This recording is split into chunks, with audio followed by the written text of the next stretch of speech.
What's poppin', guys? I hope you like getting teased, because this is part 2. We're going over the shortstop, left, center, and right, and DH of the top 10 in each position. So let's get started right away. No breaking news. Nothing else has happened as of recording. So we'll see. Yeah. But at shortstop, number 1, Corey Seager. This guy wasn't ranked last year. Wasn't expected to have a great season. And all of a sudden, NLCS MVP, World Series MVP, this guy came out of nowhere. But we put Francisco Lindor, the brand new New York Met, at number 2, stayed the same as last year. And another guy stayed the same as last year, Fernando Tatis Jr. at 3. I feel like those 3 are definitely going to be the top. Like, you really can't argue that. Like, that's what's going to be in the shortstop for this upcoming year. Tim Anderson went up from 5 to 4, and I put Gleyber Torres at 5. I mean, Gleyber Torres is kind of a hot take here, but I'm going to move on to 6 through 10. You're going to see kind of why we put these, where we put them. Yeah, so at number 6 spot, we got how do you say that? Ha-Seong Kim. Yeah, I'm bad at names, but he's the new guy coming in from the Japan League, or the Korean Baseball League, or is it Japan? He's coming in from the KBO. The Korean Baseball Association. Yeah, he played for the Kiwoom Heroes. Yeah, so you're going to see him on the Padres. We got a hot take over here because not only do we have Fernando Tatis above him, we also have Jake Cronenworth at second base, who's a really nice stud. Going on to number 7, Xander Bogaerts was not on our other top 5, but he is somebody to be looking for. He's a solid guy that's always going to have the same season over and over again. Not the same, but he's up and down, usually good with his bat. Trevor Story at number 8 was our number 4. So he dropped down a little bit, but not crazy amounts where he's out of this contending. I mean, ultimately, Trevor Story isn't that good of a baseball player. Like, compared to everyone else, he's just not there. Like, we only ranked him so high for a 60-game season because, like, people like that have a chance to shine.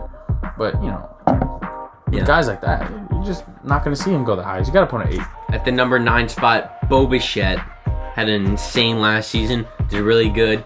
And he showed he did a lot better than Vladdy Daddy over there. And at number 10, rounding it off, Sir Didi Gregorius with the Phillies. Feel like he's going to do a great job over there. Lefty power, hits bombs, hits doubles, hits everything, and he's got a good glove over there. I mean, yeah, as of right now, he's a free agent. Yeah. He's not with the team yet. Oh, yeah. So, like, we're probably going to re-sign with the Phillies, but he's not on a team. I'm predicting it. Re-signing with the Phillies. I can't do predictions. Let's move on to left field, Marcell Ozuna. I have him at number 1 because of his back-to-back 3 home run games with the Braves last year with Adam Duvall. Brand new record, broken in the shortest season in MLB history. But we put Christian Yelich at 2. Juan Soto follows up at 3 with Tommy Pham at 4 and Dom Smith at 5. So, you know, Christian Yelich, I think he's going to have a comeback year. Yeah. He's had a couple off years with injuries, but I think he's going to be the shining guy in the Brewers of becoming an old team. They're becoming like the Royals.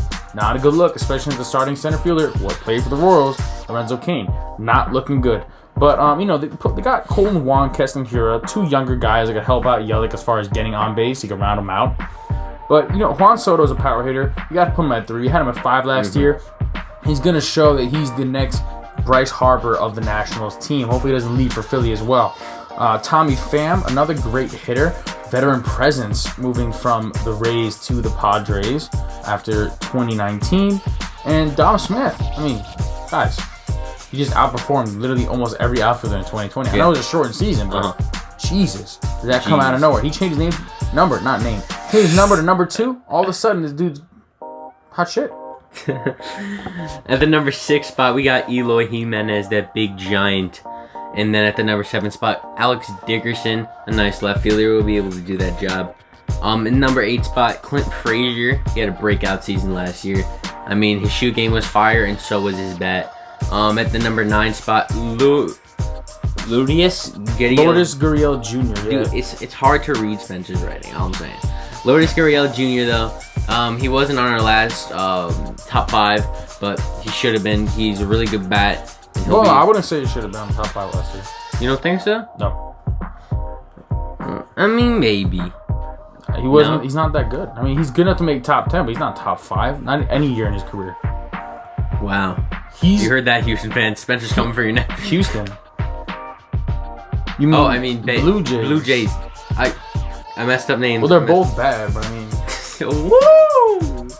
Alright, at the number 10 spot, Kyle Tucker. Like, there's not really much to say about him other than he is a top 10 guy. Well, he's a young guy for the Houston Astros, and I think he's gonna improve as far as with the team because he's a younger guy. Springer's not on the team anymore. Brantley was re-signed. He's gonna be forced more to probably center field, but I'm gonna see him starting at left field. Brantley probably going to the DH position if Gordon Alvarez isn't there already. But Kyle Tucker, I think he has a high ceiling. But again, Sean Murphy kind of situation where you put him at 10 because you don't know where he's going to move. When we went to center field, though, obviously you got to put Mike Trout number 1. Obviously, same as last year. Cody Bellinger at number 2. Expected. But here's a hot take. Kyle Lewis at 3. That's right, Kyle Lewis, the American League Rookie of the Year. I put him at 3. And, he's on Seattle Mariners. You're probably thinking, why are you putting Seattle Mariners at 3? I was like, well, guess what? He's good. He's really good, and he's going to get better. He's just going to get better, and he's going to get better. He's a fast guy, and he has a really speedy bat. He comes around with the swing really nice, and he's always on base. I think he almost batted 400 in 2020. Outstanding guy. Right behind him, another young stud, Alex Verdugo, traded from the Dodgers to the Red Sox prior to 2020, that Mookie Betts trade. And rounded out at 5, the new Blue Jay, George Springer. Going to the bottom 5, we have at number 6 spot, Luis Robert. This guy was coming into the season with high hopes. He reached there for some reasons, and sometimes he fell a little bit low. He did really well up until September. The whole month of September, batted 90. Yeah, not 900, not 100, .090. He batted 90. And people still complain when he didn't win American League Rookie of the Year. I'm sorry. You have to finish what you started. You didn't play good the whole season. Kyle Lewis did. Yeah. Just because his name isn't Luis Robert doesn't mean he doesn't deserve it. Yeah. At the number 7 spot, Starling Marte. He's showing he can still do it, even though he's been playing for a long time. Ramon Laureano from Oakland Athletics. Really good center fielder. Has a lot to prove. Between him and Jesus Luzardo are two athletics that are young. They're not like Matt Olson and Chapman who have a little more experience. But I think in the future, I know Luzardo's a starting pitcher / reliever. They're still figuring that out, moving up between AAA. But Luzardo and Laureano are both going to be really nice assets to this. No other way to put it. Cheap Oakland Athletic team. Hopefully he's not fighting anyone anymore. At the number 9 spot, JBJ, Jackie Bradley Jr. Hopefully he can do some damage with the Boston Red Sox. Well, again, he's a free agent. He's not with the team yet. But hopefully whatever team he signs with, he will become the starting center fielder. And he's got a great defensive glove. Yeah. His bat isn't totally there as it used to be. But you can count on him to catch that ball when it goes right through him. It's like a vacuum. And at number 10, other people have him ranked a lot higher. Yeah, but that just made me angry. I'm not gonna lie. We put him a little lower because we felt he wasn't going to do as great as everyone thought. Trent Grisham is the guy I'm talking about. It's laughable when people are like, oh, Trent Grisham's a top 3, top 5 center fielder. What? It's a little confusing. What are you talking about? What? No. Just no. It just doesn't make any sense. Like Spencer's angry. There's no way you could. Again, these are hot takes, but that's not a hot take. That's a cold take because I'm right. There's no way you, in my right mind, you could be like, oh yeah, Trent Grisham, top 3 center fielder. Yeah, top 3 center fielder behind Mike Trout and Cody Bellinger. Get out of here, bro. He didn't do anything last year. I mean, okay. No. He did do good. He played well, but compared to Kyle Lewis, Alex Verdugo, George Springer. It's like, dude, what are you on, my guy? Like, MLB Network, gotta get your stuff together. That's all I'm saying, man. Like, all right, right field. We move to number 1. Ronald Acuna Jr. stays at the number 1 spot. Top fantasy player going into 2021. Again, second year in a row. Top 5 fantasy player 3 years in a row. This is as far as fantasy rankings for those who don't play fantasy baseball. Number 2, we got Mookie Betts. Originally had him at 4. The reason for that is I didn't know he's going to do as well as he did for the Dodgers. Yeah. And I think he's going to improve on that, especially since he got another championship on his ring. That's his 3rd, if I'm not mistaken. 2013 and 18 with the Red Sox, and now 2020 with the Dodgers. I got to say, I'm a Mets fan. I should not like the Dodgers because of how well they're doing, but it's kind of nice to see them win after losing every year or not making it far enough to the World Series every year. So it's kind of nice to see. Yeah. But regardless, Bryce Harper, a guy I used to not really hate, I'm not going to lie to you, and then he kind of tamed down and went to Philly. His ego isn't as high as it used to be. But he's actually performing even a little bit better than he did with the Nationals. But no one's talking about it because he's on the Phillies, and the Phillies is full of guys that, Jay Bruce, Didi Gregorius, they're all old. Nonetheless, actually, a bunch of ex-Mets. Yeah. Andy Swarzak was in the system. Jay Bruce. What's that? Asdrubal Cabrera. And then as the Nationals. Zach Wheeler. They're just rolling through Mets, man. I mean, they figured, but they're doing good with them. if it ain't broke, don't fix it. But, it's broken. They haven't fixed it yet. But it's okay. Yeah. We went to number 4, Mike Yastrzemski. I've been hot on this guy. Ever since he made it to the MLB, I think it was a mistake that the Orioles traded him to the Giants. Yeah. The Giants are capitalizing. Because now they got an outfield. Fortunately, Hunter Pence retires. But Mike Yastrzemski and Alex Dickerson, and they're one of the lead front runners to sign Yasiel Puig. I mean, the only bad part about that, he's just a corner outfielder. You might have to move someone to center, but Yaz might be able to pull it off. Yeah. I'd give it to Yaz. And then we got Michael Conforto at 5, who outstandingly improved in 2019 and 2020 and showed that him and Dom Smith are going to be the next top 2 hitters on this team prior to acquiring Francisco Lindor. Yeah. I still don't know how he's going to pan out. I mean, obviously, he's a franchise guy no matter where he plays for. And that's what you're supposed to get out of the trade, but we'll see what happens. Going on to the back 5. Number 6 spot, Aaron Judge, the Judgester. He's a huge guy. Didn't get to play a lot the 2020 season, but when he play, he did really well in the playoffs. That's why we have him at the number 6 spot, and hopefully he continues to do well. Because I think he's gonna grow a little bit. I think he's gonna have a decent 2021 season. I don't think he's gonna break out, but he's got a chance. At the number 7 spot, the playoff god. Nobody saw this coming. Randy Arozarena. Hopefully he doesn't try to steal his kid again, but... Whoa, alright, you just took it there. Alright, anyway. Number 8, Will Myers. He's not Trey Mancini. Number 8, this guy just coming off of a sickness, and he's doing... We hope he does really well. I love to see him. Like I said in the beginning of part 1, he's not the 99th best player in baseball. He's higher than 99. You just can't rank him that low. And he hasn't gonna have comeback. He's gonna do amazing, and I see it. Number 9, Will Myers. That's a great guy. Last year, he did really well. The whole Padres system did really well, and I was really happy to see that. The crazy thing is, if Will Myers played center field and Trent Grisham played right field, Trent Grisham would not be a top 10 right fielder, not even top 20, but Will Myers would be a top 6 center fielder.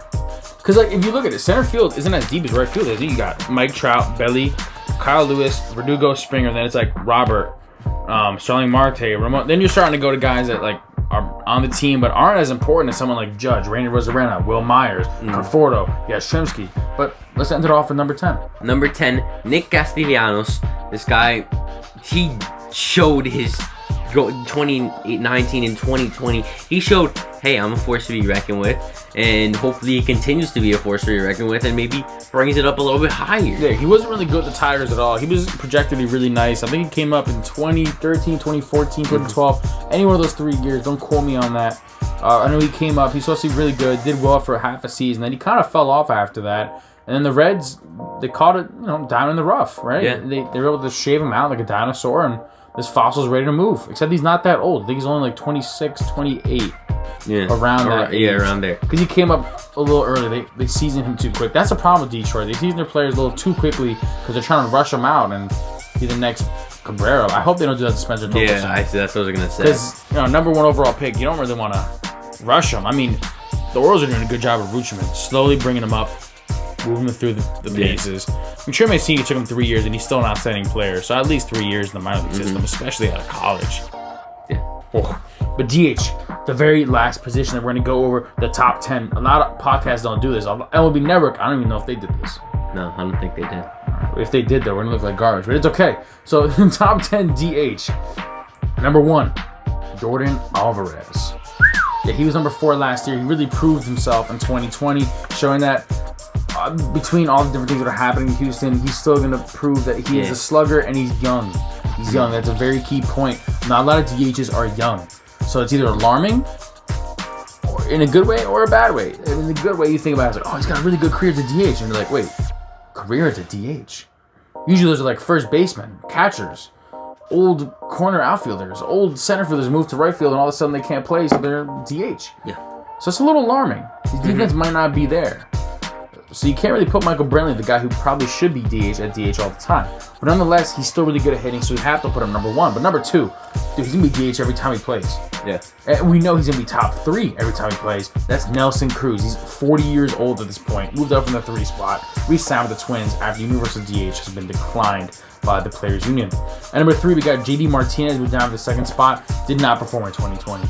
But because of how well he's done with the Red Sox and decent job with the Tigers in the past, you got to give him the number 3 spot. He's a veteran, and he's got to prove it when he bats because he's not playing in the outfield. Now, Yandy Diaz at 4. That's a hot take. But boy, did he have a good 2019 and 2020 season, including the postseason. Postseason hero. Hit a couple home runs in the right spots for the Rays to keep moving along to make it to the World Series. Number 5, another hot take, Giancarlo Stanton. He's kind of like Glass. Victor Cruz for the Giants. If it was no football, same exact thing for the Yankees. Yeah. Except it wasn't as big of a contract for Cruz. This one's a big contract, so he has to pan out. Mm-hmm. Like, if he doesn't pan out, honestly, Cooperstown Hall of Fame? Because think about it, this is like his second half of his career right now. He's rebranding himself, leaving the Florida / Miami Marlins, because he was there when it was Florida. His name was Mike, changed Giancarlo, starts hitting home runs, Dinger Derby, home run derby, literally starts getting all this, he's doing really well. Yeah. The second half of his career he's spending with the Yankees, so we'll see if that's going to mean anything. Yeah. Is the pressure too much for Giancarlo Stanton and Aaron I mean, Judge? at the very beginning when he got to the Yankees, he was doing outstanding, and then he got injured and slowly declined. Well, no, he actually did terrible when he first started. He didn't do well. The fans were booing him. Remember, when he first got traded to the Yankees, everyone was always like, "Oh, this guy's really good." Same thing's gonna happen with Lindor. Lindor, if he does bad, the Mets are gonna.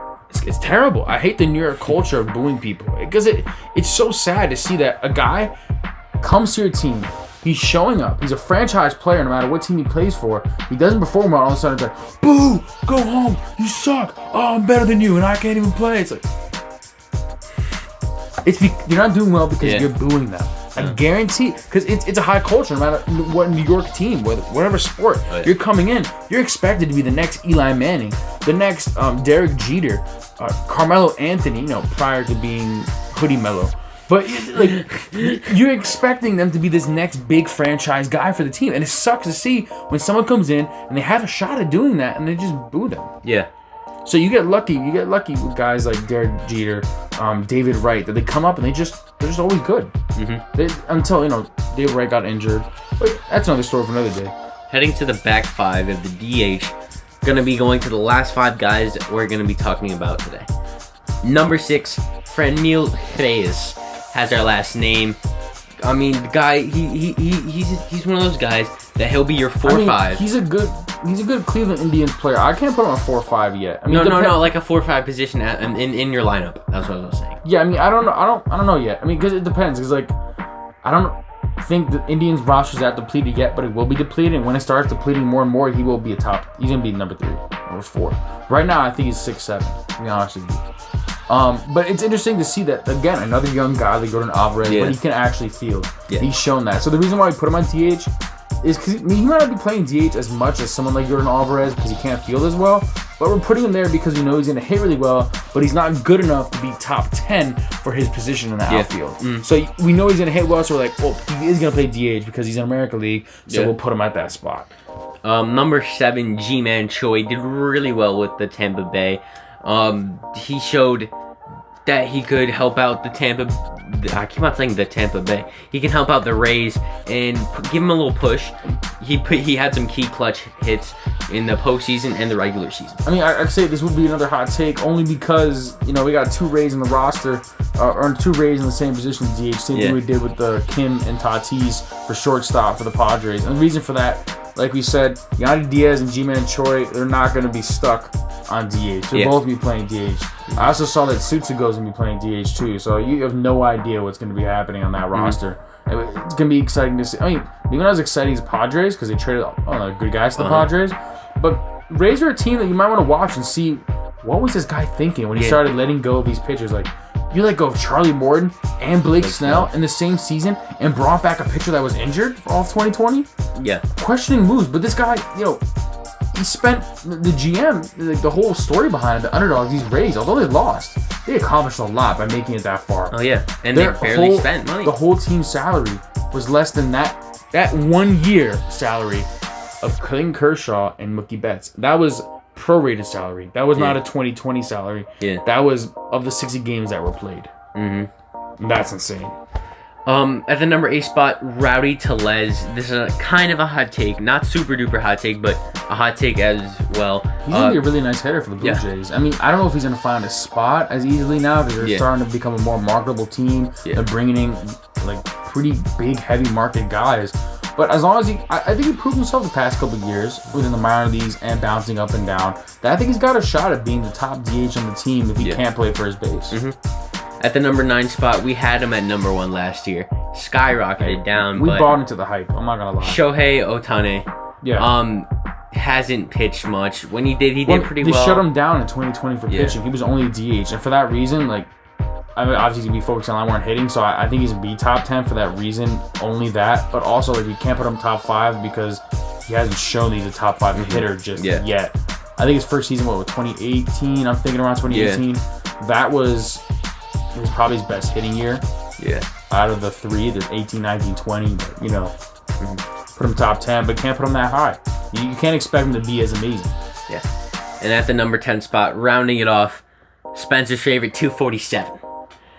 Chris Davis, he was our number 5 last year. Dropped down to a number 10. He's on a new team, looking for some new things. Hopefully, he can obtain that 247 or higher. The only problem I have with him being on the new team, the Texas Rangers, is they kind of shipped out a lot of their players, and they're obviously in rebuild mode again for another year.